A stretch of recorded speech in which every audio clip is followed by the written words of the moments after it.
And welcome back into another episode of Fourth Down in the Steel City. Alongside Josh Taylor, I'm Chris Mack. We've got you covered all things Steelers every single day right here inside your Odyssey app, AUDACY. It's free. Download it if you have not yet, and make sure to follow the podcast so you get alerted as soon as new episodes are ready. However you get your podcast, by all means, subscribe, download, rate, review. We appreciate the feedback, even if it's on YouTube and it's about our faces. Well, Josh has got no problem. This thing, though, we're over on this side of the screen is we got to do some work. Anyway, on YouTube, go to the 93.7 The Fan channel and tap on that little notification bell. You'll get alerted as soon as new episodes of Fourth Down in the Steel City are available for your viewing as well as listening pleasure. Yesterday, Josh, we talked about building the Niners game plan and how they should attack the Steelers, at least based on our opinions of what both teams have at their disposal. We know Nick Bosa is going to be available. Still questioning whether George Kittle will be good to go or not on Sunday, but leaning towards probably, I would think. Let's go about building the Steelers game plan, brought to you by Your Business Here. If you're a contractor, if you're, a home improvement specialist, a home improvement store, wouldn't it be nice to sponsor a weekly segment on a podcast that reaches all of Steelers Nation on multiple platforms? You could. Building the Steelers game plan, brought to you by Your Business Here. All right, Josh, seriously, let's that was dive so into seamless. That was so seamless. That's good. I'm impressed. What do the Steelers do? Let's start with what we would do, but also what we think they will do. What I suspect, and we'll work in reverse from how we did it yesterday. Let's start with the Steelers offense. I do think they're going to lean on the run early.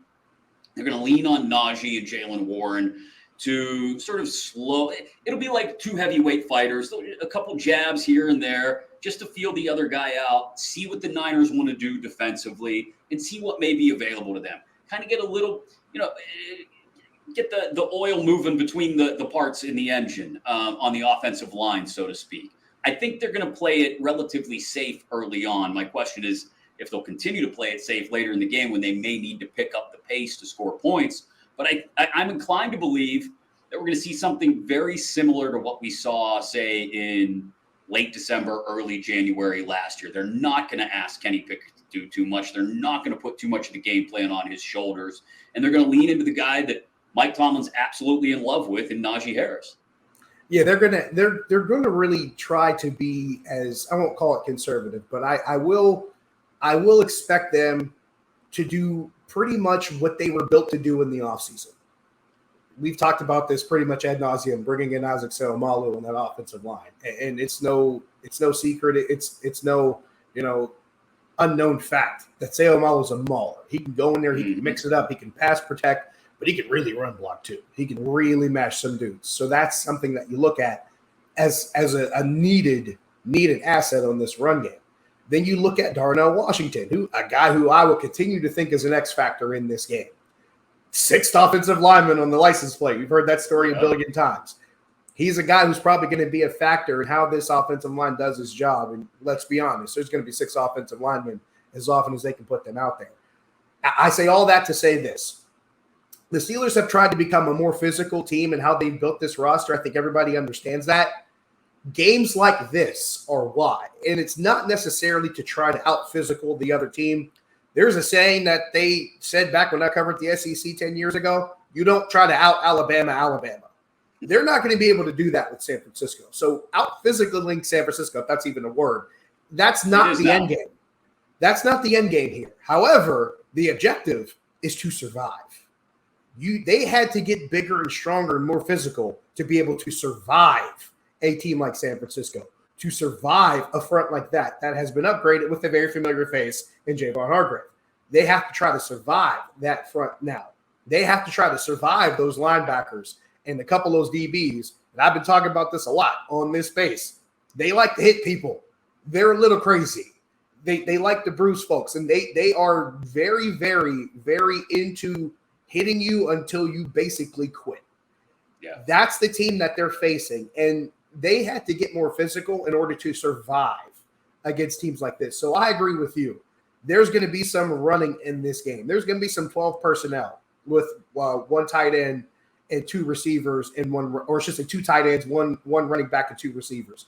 they're going to use two tight ends as much as they can because they got to try to get some kind of physicality going and get the run game moving. Because if they lose that, it becomes a lot harder for Kenny Pickett to try to do anything in the passing game. And more importantly, they got to try to find a way to keep the ball out of San Francisco's hands. Controlling the clock's going to be important in this one because if they fall behind, God forbid the Steelers fall behind by a couple of possessions, it becomes even harder for Kenny Pickett because now you got to try to keep in step with that offense, but you're facing that defense on the other side. Hey, Chris, here's a good reference. Remember what Drake said? Like a sprained ankle, I ain't nothing to play with. Mm-hmm. That's San Francisco's defense. You fall behind a couple possessions to that You're group. done. It's a bad way to be in. Yeah. So I agree that I like going out there, and this is because of our mutual admiration society we've started for Darnell Washington. I love the idea of going out there with 12 personnel, right? I love that. But here's where I worry about them going out there and doing that thing where they try to bang their head against the cinder block wall and hope to knock a hole in it. That's fair. If you're stacking 8 in the box and Hufanga's coming down and playing at the line of scrimmage all the time, it's going to be very evident very early on that Najee's going to have one of those 3.2 yard a carry kind of games. I'm okay with that. I don't hold that against Najee all the time like some people. What I do, though, is I look for a way to work around it. And I come out in 12 personnel, and I say, that's great. We've got 6 offensive linemen. We can keep one of them in if our guy Bosa decides that he's going to have a day in his first day back. But more than likely, more than likely, we're going to use these weapons at our disposal. We're going to line Pat Freiermuth up in the slot sometimes. We're going to motion him across the formation. We got George Pickens and we got Deontay Johnson on the outside. And guess what we're going to do? We're not going to try to beat you over the top every time. We'll reserve the opportunity here and there if you show zero coverage to hit you over the top with George Pickens. But what we're going to try to do is nickel and dime you to death in the pass game because we trust Kenny can make those throws. We trust Deontay Johnson can get hit by Kenny on a quick 5 yard, not even 3 yard slant. Quick little slant route. Bang, timing. We got Deontay for 5 yards. We're going to take Pat Freiermuth. We're going to run a rub route that gets him on the outside against man coverage and gets him open for 6, 7, 8 yards. We're going to take George Pickens and we're going to let him run some deep ins and some deep outs. And we're going to let Kenny show off the arm strength with the tiny hands just a little bit. And we're going to spread you out. We're going to force your safeties to back up just a little bit. We're going to force your linebackers to play a little bit of coverage with Darnell Washington coming off the line here and there. And then we're going to open some things up in the run game. Much like if I were Kyle Shanahan, I would have the Niners passing to open up the run game. If I am Matt Canada and the Pittsburgh Steelers, I'm doing the exact same thing. I am passing to open up the run. Now, I don't suspect that's the way they're going to do it, and I think I'm going to be a little bit frustrated at times early on Sunday. But that's where the defense comes into things, as we'll get into in a second. But that's what I would try. I would line up in my 12 personnel. I love Darnell Washington already. Like I said, we're both on the same page there. Yep. He can run routes like a receiver. He can block like a tackle. That's a dude you use in every single situation. You don't have to pull him off the field. You don't, rookie or not. So I think 12 personnel is the way to go. You don't have to ask Allen Robinson to do too much. Then occasionally you're going to bring him in on third downs. But that's the way I go with it. I try to nickel and dime him through the air early on to see if I can loosen up the box, loosen up the line of scrimmage, and open some things up for Najee and Jay. I'll go into the vein of the Mike Tomlin analogy that people keep trying to draw from the preseason when he talked about, you can't box if you haven't sparred a little bit. Let's stick with boxing. What you're suggesting is the Steelers using the jab to keep the 49ers away from the body. And that's not a terrible game plan at all. Because granted, in theory, it works a lot in boxing. Worked for Muhammad Ali against George Foreman. Just saying. But you use that jab, so to speak, as far as that short passing game, just to keep things, if nothing else, just to keep things on schedule, like Mike Tomlin talks about. Just keep it in front of the sticks instead of behind them. And you get to some third and manageable, some 3rd and 5s and 3rd and 6s, and Kenny Pickett just has to make one play, make one good read, and find the right guy to move the sticks. That is not a bad game plan. It is not a bad strategy. I actually like this, what you're saying on your end, because at the very least, it does two things. One, it keeps Kenny Pickett clean, which is good. Mm-hmm. 2, it keeps the offense at least from being one-dimensional. It doesn't keep you confined to a box. And 3, if it works and you put a couple of good long drives together, it starts to wear that defense down to where you're talking about using the pass to set up the run. Now the run game not only has holes, but now Najee is starting to hit against some guys that are tired. Yep. And now you can start going after the body. To go back to that boxing analogy, after that jab is opened up, Now you can start going to the body and hitting them where it hurts. I just love anything that gets us in 2nd and 6 or 2nd and 5 or better, or 3rd and 3 or better. Because then winning on first down has been really hard for this team. I totally agree. Yeah, and get Kenny into a situation where he can walk to the line in 2nd and manageable or 3rd and short and make a decision based on what he sees at the line. He's able to do that now. I think most second-year quarterbacks could walk to the line, count the box, see where a mic is, and say, hey, it's 3rd and 3. We can do whatever we want here based on what the defense presents to us, or 2nd and 5. And that's what they've got to work, I think, to get into is those 2nd and 5s or better, 3rd and 3s or better. And I think that opens up a world of offensive possibilities. Other side of the ball, like I said, I think it's all about making Brock Purdy uncomfortable. I mean, yes. we can talk all we want. We have talked a lot because of what Mike Tomlin said on Tuesday in his press conference about needing guys who can match up against McCaffrey and Kittle and Debo. That's all well and good. But sometimes you got to just be honest and admit, hey, as much as we may like our guys, they're not going to be able to take those guys out of the game. They're not. You can do everything you can to try and limit the damage.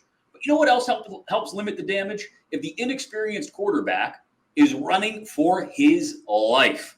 And I love the idea of being aggressive on the defensive side of the ball, Josh. Look, we know TJ Watt and Alex Highsmith are going to have their moments based on how the offensive line is sliding their protections. But I'm bringing Quan Alexander on a fire cross blitz in the middle at some point. I'm bringing a slot corner, especially if it's a Pat Pete on a 3rd down blitz out of the slot. I'm sending my defensive tackles after the quarterback every time. I think they've got a unique opportunity here to really take it to Brock Purdy rather than allowing Purdy to do what he did the bulk of last season, which was sit back and run Kyle Shanahan's offense and just poke holes in the opposition defense. The easiest way to keep him from doing that is to not give him the time to make those decisions and get after him early.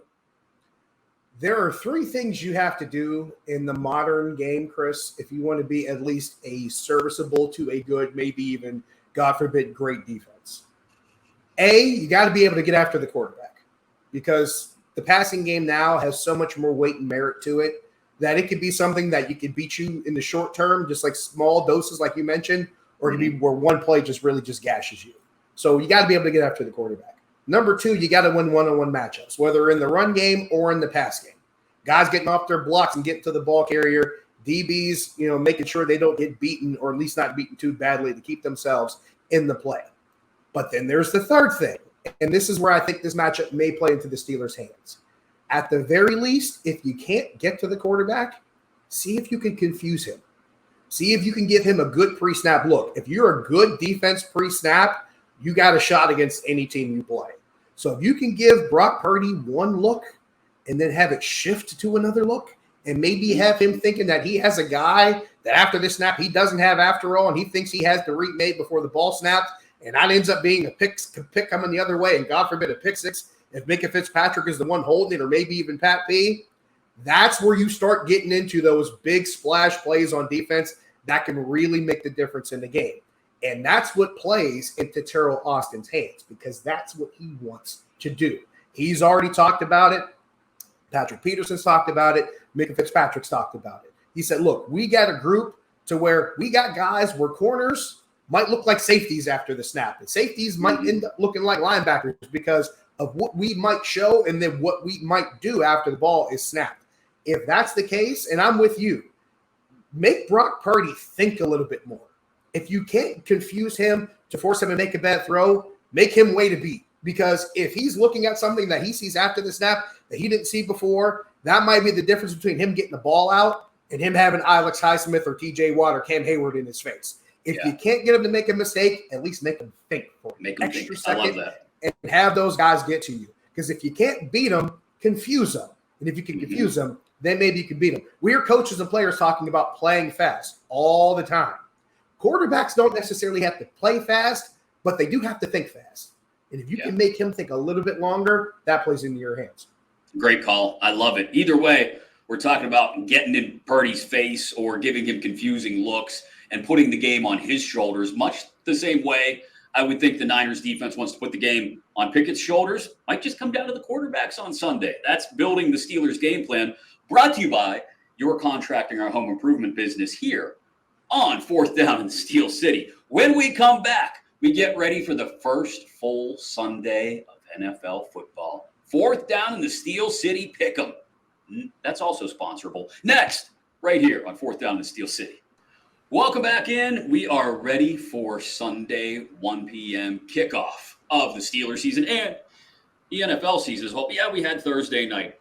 This is red zone time, baby. This is tailgate party time, baby. This is a full Sunday of action. And Sunday night, Monday night as well. And this is us picking the games. Fourth Down in the Steel City alongside Josh Taylor. Greg Finley produces for us and also is a part of Fourth Down in the Steel City Pick'em, brought to you by your sportsbook sponsor here. I'm going to do it every time until somebody calls. I don't care. I love it. Takes all season. Greg, lead us through the picks, my friend. What do you got first for us? All right, so we start with the Carolina Panthers at the Atlanta Falcons. Atlanta -2.5. Where are you going with this one, Josh?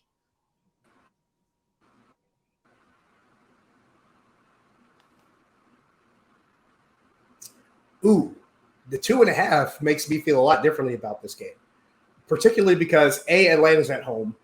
B, they have done a lot of retooling in the offseason, both on offense and on defense, and I think it's going to be a lot better than people give it credit for.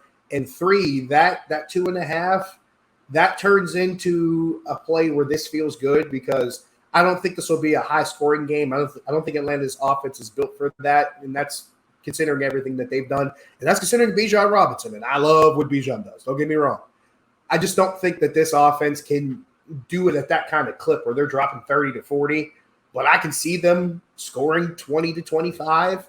I can see them holding Carolina to 20 to 22. I can see them winning this game by a field goal. I'll take the Panthers with the point, or excuse me, I'll take the Falcons with the points because I think the Panthers are going to have a long day for Bryce Young. Chris? Yeah, I'm on the other side of this but for the same reasons, in essence, because it's going to be a low-scoring field goal kind of game. I've said to everybody that'll listen that whether you think I'm crazy or not, I think by the end of the year, the Panthers are going to be a decent offense. I think the line will come together. I think Bryce Young will figure out a lot. Might not happen early in the year.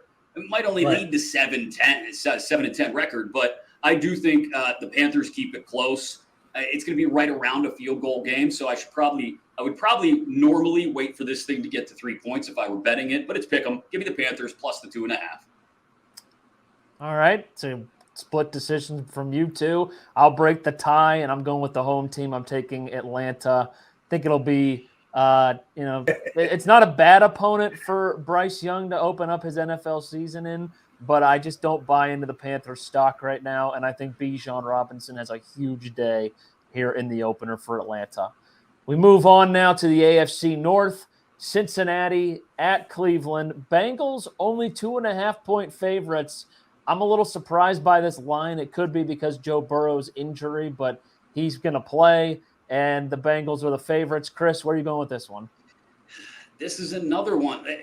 Divisional games in week 1, man, you never know what's going to happen. Remember what happened in a divisional game last year to start the season, week 1? Mm-hmm. I do. Remember Joe Shiesty getting cooked by Minka? I do. That was a healthy Joe Burrow, mind you, in Cincinnati. Not less than 100% Joey Burr in Cleveland. But I don't think the Browns are any great shakes. I think the Browns are going to end up like 8-9 and missing the playoffs. And I got a lot of reasons for that, including Deshaun Watson. But I think this is a tight divisional game in week 1. 2.5, like I said, with the Panthers and Falcons is a really tight number. If I were betting it individually, I'd probably look for 3. But give me the Browns plus the 2.5. This has got like 21-19 or 24-22 written all over it. All right. I'm with you, Chris. I'm with you. I got Browns in this one too. And for the one reason that you mentioned, but I got another one I'm going to throw in there. Who in this Bengals secondary? And now, granted, let's remind ourselves because the Bengals have Jamar Chase, and that's great. That's fine. But Cleveland has Amari Cooper. And who in this Bengals secondary can really be tasked with, hey, slow that guy down? Mm-hmm. I don't think they have one. I don't think – and remember, they lost some strength there on that back end. They're not as good as they were in the secondary last season or the past few years. And there were times when with Cincinnati safeties were their best DBs. And now you're looking at it where that strength is not there. I think that becomes a problem for Cincinnati. If Cleveland gets to the point where they get comfortable and Deshaun Watson can get some time to throw the ball, Amari Cooper could become a problem. I got the Browns not only covering this, I like the Browns straight up in this game. I like Cleveland at home week 1. And remember, there's two teams that Cleveland loves getting up to face. One is the Steelers, the other one is the Bengals. And you got week 1 at home, like you said it, Chris, maybe not 100% Joe Shiesty. I like Cleveland. I'm actually surprised because I thought the 2.5 was pretty low number that you would just both ride with the Bengals. So I'm going to take Cincinnati. And it's not because you both took the Browns, but I don't buy into Cleveland. It's week 1. I think Joe Burrow's going to ball out and show everybody that he's fine because there was speculation about his injury all offseason. But I think him and Jamar Chase are going to put up some monster numbers. And I'm going with the Bengals in the 2.5. So we're a little different on this one. Moving on, AFC South matchup. Jacksonville Jaguars at the new look Indianapolis Colts. No Jonathan Taylor, and the debut for Anthony Richardson. Jaguars minus 4.5 on the road. Chris, we'll start with you. How is this only 4.5? That was my question. How is this not 14.5? This is the first of 6 division wins for the Jacksonville Jags. Lawrence is going to go out there and have a solid day. I think Anthony Richardson has a world of potential. But I've said this to you guys before. I will continue to say it because I think it's going to be what we get all year. There will be times we will look at Anthony Richardson and go, oh, did you just see what he did? And then there will be other times we will look at Anthony Richardson and go, did you just see what he did? That's going to be that way all year. Trust me. The Jags will have something cooked up to neutralize him and force him into multiple mistakes, especially in week 1. So it can be Jacksonville covering 4.5. And there's going to be no Jonathan Taylor, which makes it even more tough. Right. Makes it tougher for Anthony Richardson. He's going to have to do so much more if they have no run game. He's going to have to do everything himself. Exactly. There's too many things pointing to Jacksonville. In this offense, don't forget, Jacksonville's offense is going to be pretty good. You got Calvin Ridley over there with Trevor Lawrence now. He's back now, so to speak. You got that to deal with if you're Indianapolis. And you got a lot to deal with just with Trevor Lawrence alone. I think he becomes the X factor in this game for Jacksonville. And Jacksonville's defense, like we tend to overlook them, but that front is pretty talented. They got guys that can get after the quarterback. I don't think Anthony Richardson is going to have an easy day by any stretch of the imagination. I'm with you, Chris. There's going to be a moment or two where he looks spectacular, but they're going to make him look human for the most part. And he doesn't have Jonathan Taylor to take the heat off him. I think that's a problem. I think long-term, that whole situation with Jonathan Taylor is going to be what cooks this team down the road. I got Jacksonville, and I'm with you. The 4.5 almost feels like a gimme at this point. Yeah. Calvin Ridley and Trevor Lawrence cook in this one. I'm taking Jacksonville minus 4.5 as well. So that means the Colts are going to win because we all took. That's exactly how that works. Yes, it's the that's how it college works. game day graphic curse. Yes, that's how it works. All right. The new look Tampa Bay Bucks led by, wait for it, Baker Mayfield at the Minnesota Vikings. Oh, I see you borrowing my lingo there. Vikings minus 6.5. We'll start with Josh this time. Can I borrow the same thing I said for the last game? It's only 6.5. What about Tampa inspires any kind of confidence other than Mike Evans? There isn't much, and that's nothing against Tampa. I think there are some pieces there that help. And Ryan Jensen's already done for the year. How are you going to protect Baker Mayfield? He's going to have a really hard time trying to get any kind of semblance of rhythm going in this offense. There are too many things that stack up for Minnesota. And as much as I joke about Minnesota being the luckiest team in the league last year, because they won 11 one-possession games last year. This won't even be in that realm. It's not going to be a one-possession game. It'll be multiple, and the Vikings should win this one easy. And they're at home. Yeah, I got Minnesota. And one of those one-possession wins was when Indianapolis straight up threw the game when they were up by 38 points or something stupid. I just dropped my pen, and Indianapolis dropped that game all the same. So there you go. Chris? I mean, yeah, Vikings laying 6.5 all day. I've espoused my newfound love for Kirk Cousins to you guys. You know how I feel about Justin Jefferson. You like that. You like that. Vikings -6.5. Yeah. There's nothing middle-aged suburbanite white dudes love more than you like that. We love it. I'm gonna go tuck my kids in and read them a bedtime story now. It's such a dad move. Oh my god. It is. Oh man. Yeah, I'm with you guys. I'm going with the Vikings. Justin Jefferson on my fantasy team. Let him cook. There we go. Go Vikings 6.5. We're all on the same page there. All right, still on the 1 o'clock slate. The Tennessee Titans are at the New Orleans Saints. New quarterback for the Saints. It'll be Derek Carr, and it'll still be Ryan Tannehill in Tennessee. Saints -3.5 at home. Chris, we'll start with you. Look, the Saints are not any great shakes, but the Titans are. These two are like, this is the Spider-Man meme. Both of these teams just pointing at each other like, you, me, bad division, yeah, mid quarterback, yeah, okay, yeah, sure. Oh, jeez. It's funny because it's true. Saints -3.5. I don't know. You don't think Derek Carr can thrive with Olave and Michael Thomas? I think they'll have their moments, yeah, but I don't think there's enough around them otherwise. I just don't. And Carr's getting to the point where we're going to see that drop off at some point, even with a good batch of young receivers. So yeah, and when's the last time Michael Thomas was healthy? You were in high school, Greg. I mean, Saints -3.5. Josh? I got Saints -3.5, specifically because of Derek Carr. I think he's a guy. Now, granted, a lot of people joke about how mid he is, but games like this, he usually does pretty well with. I'm about tired of the Titans. I'm just tired. I'm tired of people trying to make them more than what they are. I'm tired of people trying to make Mike Vrabel more than what he is as a head coach. I'm tired of people trying to make Mike Vrabel better than Mike Tomlin, even though he's never beaten Mike Tomlin head-to-head. That's a different discussion, and I'll save for that Thursday night matchup. We'll get into that later. There's nothing about this team that inspires me, and that's considering the fact that they added DeAndre Hopkins, whom I think is still a dangerous receiver, but I don't think it matters. And that's all of my, Tennessee mid thoughts aside. It's also hard to win in New Orleans. Historically speaking, regular season, when they play in that dome, they are tough to beat. If for that reason alone, I will go with the Saints, but I also favor the quarterback. I like the wide receiver situation better. When New Orleans has the ball, I just like that situation overall better, and I don't see how Tennessee can be that big of a threat. And that's beside the thought of Ryan Tannehill. It's just Tennessee does not bother me at all. I'm taking the Saints. When wide receivers go to Tennessee, their careers tend to decline. Look at Julio Jones. Look at Randy Moss. Yeah. And now look at DeAndre Hopkins. And A.J. Brown got out. Yeah, good for him. He was smart. Mm-hmm. He was very smart.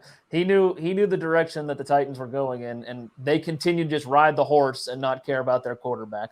I'm going with the Saints as well. We have picked the same team now in 3 straight picks. That's a little concerning. And I think we might still be on the same page for this one, too, as we continue in the 1 o'clock slate. We will save the Steelers for last. Right. Cardinals at the Commanders, Washington -5.5 against a team that is 100% tanking. I'll start. I'm going Washington Commanders strictly because Josh Dobbs is going to be the quarterback for the Cardinals. Chris? I mean, what else do we need to say here? The Cardinals removed the red bird from the side of their helmet and put a tank on the side of it because that's what they are this year. So there's no limit? What you said? There's no limit? 90s reference. Lay the 5.5. Washington minus the 5.5. And I do have legitimate hope for Sam Howell this year, though. Despite I do too. The weird Bieniemy Rivera dynamic, I think Sam Howell with those receivers, especially Terry McLaurin may have like 160 target kind of year. So Washington minus 5.5. Do the Cardinals have anybody on their team that anybody looks at and goes, "Oh, well, they have him"? I don't think they do. They unloaded all the guys on defense and wanted to be traded, right? They got rid of all those guys. Yeah. And J.J. Watt retired. It was so bad there. I think that answers your question. Chris, to your point, Terry McLaurin might be the most underappreciated player in the league. He's really, really good. It just so happens he's been on the team that's been bad for so long. But Sam Howell, here's the thing. Sam Howell plus Terry McLaurin plus Eric Bieniemy trying to cook some things up, and given where he came from, he's learned a thing or two sitting at the feet of Andy Reid. I think that makes Washington's offense better, if only by association. And we talked about it. They're facing a terrible team that the reigning Heisman candidate does not want to play for, and he pretty much sent that message early. I think that tells you a lot. I'll take the Commanders. I feel bad for Josh Dobbs because I think Chase Young might sack him like 5 times in this game. Which is a shame because who doesn't love Josh Dobbs as a person? Who doesn't love him? Oh, yeah. Phenomenal human. Quarterback. Love him, man. Yeah, not a great quarterback, but a great human and a guy you don't want to see get pummeled, and that might happen. So sorry, Josh. I'm interested to see where we go on this one because it's a pretty big spread. Final 1 o'clock game other than Steelers. We will save that for after Monday night's game. Houston Texans at Baltimore Ravens. The Ravens are minus 9.5. Josh, we'll start with you. DeMeco Ryans being in Houston might be the best thing that's happened to Houston. I don't know. Maybe since the Oilers were still there. I like the fact that they added him as a coach. And I talked about this, Greg. You and I talked about this last year. If they were going to hire a coach, it needed to be somebody who, A, wanted to go there, and B, can make his stamp quickly. And I think DeMeco Ryans will. I think that defense is going to be a lot better than people think it will. The offense is an entirely different situation. Bill Anderson being on that defense, some of the guys that they managed to bring in free agency in a really short period, and DeMeco Ryans is going to have his thumbprint all over that group. I think that's the reason why they keep it to just a one-possession game. I think Baltimore will beat them at home, but I think the Texans will cover the 10. Is it 10 or 9.5? 9.5, yeah. I think the Texans will cover, but they'll still lose by a touchdown. Chris?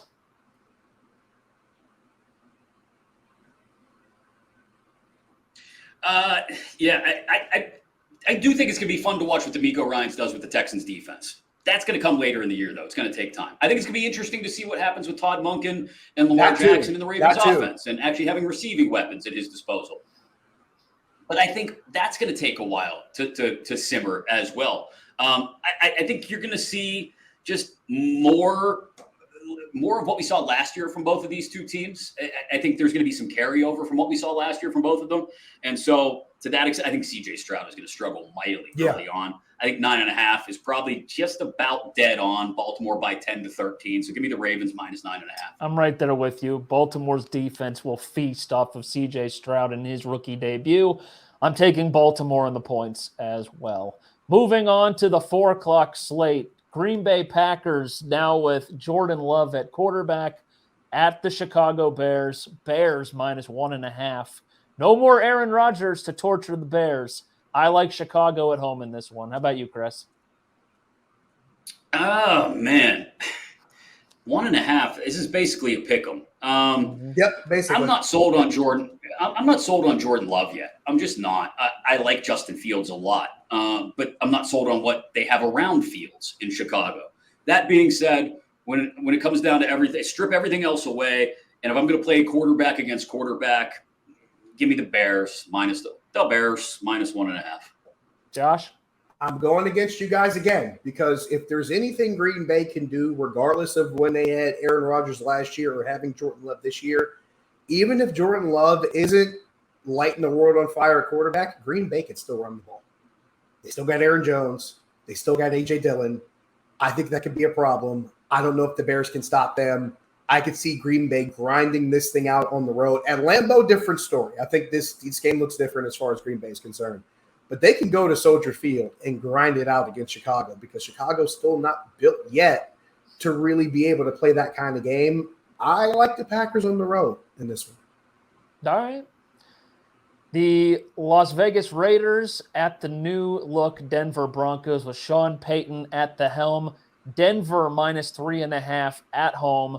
Josh, we'll start with you. You guys are going to think I'm crazy. Oh no, you're going to do it. I'm not going to say it. I'm not going to say it because I think it's the dumbest thing. I'm not going to say Broncos country. I think you should have to say it if you're going to pick the Broncos. All right. I'll say it. Broncos country. Let's ride. They're not going to win this game because of Russell Wilson, though. It will not be because of him. It will be because Denver's roster, believe it or not, even last season when Nathaniel Hackett pretty much just threw it in the toilet, Denver's roster has not been bad over the last 3 years. They have pieces, and they got pieces on defense. And the Raiders' counter at quarterback is Jimmy Garoppolo. Yeah. And they're going to Denver. a place where teams historically struggle on the road. Yeah. If they're playing this in Vegas, I'm looking at the Raiders and I'm not thinking twice. They got to go play in Denver with Jimmy Garoppolo against Denver's defense, which is actually pretty good. This ain't got nothing to do with Russell Wilson for me. I think Denver's defense makes it hard for the Raiders. And the Broncos win an ugly one, but they win them. Yeah, not by 3.5 though. This is a field goal game. This is whichever quarterback gets the ball last that doesn't yap. That's all fair. over The himself. hook could kill me in this game. That's true. Yeah, this is, and look, I'm all out on Russ. I think he's a disaster. He's on the backside of his career. Give me the Raiders. As much as I dislike McDaniels, give me the Raiders plus 3.5. And I'm looking at my picks right now, and I've taken all favorites so far, and this is my first upset. I'm also taking the Raiders because I don't buy into Denver, even with Sean Payton at the helm, because their quarterback is still Russell Wilson, and he made that team look that bad with Jerry Jeudy and Cortland Sutton. He had Nathaniel Hackett's help. He had a lot of Nathaniel Hackett's help. But at the end of the day, he's making those throws. Do we need to go back to week 1 where he totally mismanaged the clock and screwed up a situation to kick a field goal and stay in the game? No, you're right. You're right. Sean Payton's Sean Payton, going from Nathaniel Hackett to Sean Payton is from black and white to Technicolor in The Wizard of Oz. That's all I'm saying. The same reason that you like Green Bay, Josh, because of the run game, I like Josh Jacobs in this game. So I'm gonna go with Las Vegas in this one. Point well made. Still in the 4:00 window, this will be the Jim Nantz, Tony Romo game. Philadelphia Eagles at the New England Patriots. And we've asked this question for a couple of these. How is it only this? 4.5 is the spread in favor of the team that was just in the Super Bowl. And, oh, yeah, by the way, they drafted a bunch of dudes from Georgia to stop Mac Jones. Philadelphia by 1 million, as Pat McAfee would say. Jalen Carter chasing Mac Jones around. Yeah, we the ones. They might as well just walk in with the ones held already. Like, they might as well walk into Foxborough with the ones held up because that he may actually Samoan spike Mac Jones in the backfield. It could happen. Punch him. Remember, Philly is my Super Bowl pick to win the whole thing. And Chris, you and I talked about San Francisco so much ad nauseum leading into this game about what the 49ers can do physically. If there's a team that's close, Philly ain't far behind. Philly will punch you in the mouth on offense. They will punch you in the mouth on defense. And New England has no answer. They have no counterpunch for what the Eagles do. They have no counterpunch for Jalen Hurts. They have no counterpunch for DeAndre Swift, who they added at running back. Philly added a running back to this offense. They got no counterpunch for Devontae Smith and A.J. Brown. They got no counterpunch at tight end. And they have zero resistance. We haven't even talked about what that defense can do. They have nothing that can counter that front because the bloodline is pretty much up front for the Eagles. I got them winning this one walking away. All right, so we all take Philadelphia easily in this one. Miami Dolphins at the Chargers. I think the sports books are expecting this to be a shootout as it's a pick 'em. It's a -1.5 in favor of the home team, Los Angeles. I'm just going to come out and say it. I'm taking the Dolphins on the road. I think Tyreek Hill and Tua will have absolute days against this Chargers secondary. I'm with you. I agree. I think the Chargers defense has shown that they are nothing more than a collection of names, a collection of football cards. They're great names. They're really nice football cards. I'd love to have them autographed and maybe sell them online someday. But I don't count on them to actually win football games for me. In fact, they choke in the moments where they're supposed to win football games for me. So give me the Dolphins plus the 1.5. Look back at the playoff game against the Jaguars. Thank you. I might as well be Dave Chappelle as Rick James, just like drawing you in. My aura is orange right now. It is not just because of the Dolphins. My aura is orange. I feel like I'm welcoming you guys in because, Greg, what are the 6 words that I usually say out loud when the Chargers are mentioned? I don't trust Brandon Staley. Well, that's fine, but I do not trust Brandon Staley. That's 6 words. I should take the Dolphins by default because of those 6 words, but also considering the fact someone used the word shootout, and that's what this is going to be because we know what Justin Herbert is. Justin Herbert will do his thing. He will come in. He got that thing strapped on the side. We know that. He's going to do his thing. But the problem is the Dolphins are going to do their thing too. And the Chargers won't be able to stop them. Right. This is a team that I'm going to point this out again. 27-point lead on the road in a playoff game. And they just let it go up in smoke. As much as I love the quarterback, I do not trust the head coach, and I have no faith in this team against an offense like Miami's. And I think what will we get out of him? Will he be pre-multi-concussion Tua? We don't know. But still, if he's even a semblance of what he previously was, I like the Dolphins in this game. I think we can go rapid fire on this next one. Rams at Seahawks. Seattle -4.5. Seattle? Seattle. Absolutely. Okay. Absolutely. Yep. Okay, Yeah. cool. No Cooper Kupp. We're good. Moving on. Yep. Sunday Night Football. Cowboys at the New York Football Giants. Dallas -2.5 on the road. Chris, I'll start with you. I do think Dak Prescott's going to clean some things up this year. I think this is a tight field goal. I told you about division games week 1, but I think Dallas wins by 3 to 5. I think it's a field goal game. So give me the Cowboys on the road. Josh? I'm pointing into the camera. Do not screw this up, Dallas. Do not screw this up. Give Tony Pollard the ball. Let Micah Parsons kill people and get out of the way. The Cowboys last year, they were a really good team when they just ran the ball and played good defense. This is a game for them where all you got to do is run the ball well and play good defense and just batter Daniel Jones and don't screw it up. I'm taking you, Cowboys. Don't screw this up for me. Man, that was like a Sorry, WWE promo. They were 3-1 with Cooper Rush, is all I'm saying last year. That's it. That's all I'm saying. Let Tony Pollard cook. He is the running back now for this team. I'm taking Dallas, and I love their defense. It's not because of Dak. I don't trust Dak. Exactly. Run the ball, let Micah Parsons eat, and stay out the way. That's it. Monday Night Football, it's going to be a good one. Aaron Rodgers and the New York Jets host the Buffalo Bills. Bills -1.5 on the road, Monday Night Football. Josh, I'll start with you. The result of this game will dictate whether or not the Jets are 500 after 6 games. Because there's 3 losses in that first 6 games that I think are pretty much chalked up for the Jets. This will be the thing that makes them either 3-3 or 2-4. The fact that they're at home, the fact that they are the underdog in this game, and the fact that it's nationally televised and Aaron Rodgers does really well in prime time. This is one of these times where I'm like, hey, even the Jets can't mess this up. I'll take the Jets as the underdog. Chris? Yeah, I'm with you. I like the Jets. I think Rodgers tries to make a statement early, and I have lots of questions about the Bills, especially on defense without Edmonds in the middle anymore. Jets plus and no Von Miller. Yep. All right. I'm going to be different. I'll take Buffalo. Okay. And it's not even because you guys both took the Jets. I already had the Bills penciled in, so I'm going to keep it with them. Okay, finally. Last year, I say Buffalo. Don't even think twice. Yeah.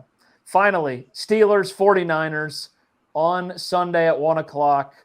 The San Francisco 49ers are -3.5 on our ESPN pick'em. So we will go with the 3.5. I'll start with you, Chris. I told you, I think this is going to be a tight game. I think it's going to be about which quarterback makes less mistakes in crunch time. We've laid it all out there, how it's going to play out. I think it'll come down to Kenny Pickett not making a mistake in crunch time and Brock Purdy being forced into a mistake, whether it's by confusion, pass rush, whatever it may be, coverage. So Steelers plus the 3.5. Josh? I'm with Chris. I think Kenny Pickett will make fewer mistakes. I think this defense will make Brock Purdy's life really, really rough. I think they're going to get after him, although these two teams are going to beat the snot out of each other. It's going to be Alvin Mack, kill them all, let the paramedics sort them out, because both of these defenses are going to lay some wood. It's going to be ugly, but the Steelers will win an ugly one at home. I got them covered too. I'm taking the Steelers at home to win the game outright for all the reasons that we've laid out all week long. Comes down to the defense against Brock Purdy. And Kenny Pickett just has to make a couple of plays, and they win the game. I love it, boys. Man, here we go. It's week 1. We're into it. Fourth down in the Steel City. We will be back with a special post-game episode. We'll get it to you late Sunday night, early Monday morning to break everything that happens down between the Steelers and the Niners. In the meantime, make sure you're subscribed, download, rate, review. We appreciate it inside your Odyssey app, on YouTube, wherever you get your podcast. Keep it locked in right here. Fourth down in the Steel City.